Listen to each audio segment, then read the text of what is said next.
Hello मंडळी, नमस्कार. बबिता रेसिपीजमध्ये तुमचं मनापासून खूप खूप स्वागत आहे. तर आज मी तुम्हाला कॉर्न भजी बनवून दाखवणार आहे. अगदी सोपी पद्धत आहे. अगदी घरचे साहित्यातूनच आज आपण कॉर्न भजी बनवणार आहोत. चला तर मग रेसिपीला सुरुवात करूयात.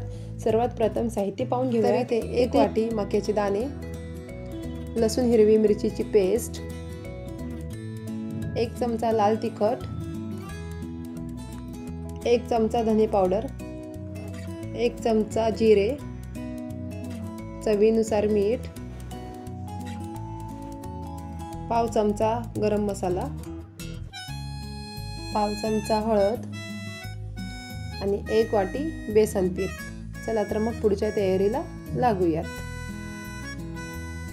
तर इथे एक मिक्सरचं बाउल घेतलं आहे. त्यामध्ये मक्याचे दाणे आपल्याला वरच्यावर थोडंसं जाडसरच वाटून घ्यायचं आहे.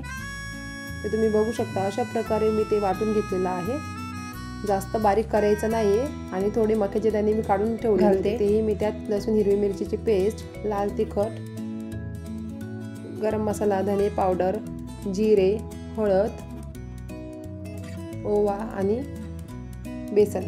थोडंसं बेसन काढून घेते आणि थोडीशी कोथिंबीर घेतली आहे. 2 चमचे तेल घालून घ्यायचं, जेणेकरून कॉर्नची भजी कुरकुरीत होईल. मिक्स करून घ्यायचं. जे उरलेलं बेसन होते त्यातही मी घालून घेतलं आहे आणि मिक्स करून घ्यायचं छान प्रकारे हाताने. चवीनुसार मीठ. मी त्यात तेल घातलं होतं. तुम्हाला जर तेल नसेल घालायचं तर तुम्ही कढई तापली होती, तेलही घालू शकता. पहिलं ठेवलं होतं, ते छान प्रकारे तापलं गेलं होतं. आता इथे मी भज्या घालून घेतल्या आहेत. भज्या मस्त मिडियम गॅसवर कुरकुरीत तळून घ्यायच्या आहेत. बघा तुम्ही किती सुंदर आणि छान प्रकारे रंग आलेला आहे. तर अशा प्रकारे सगळ्या भज्या मी तळून घेतल्या आहेत आणि सर्व करून घेतल्यात. पाहू शकता किती सुंदर प्रकारे भज्या झालेल्या आहेत.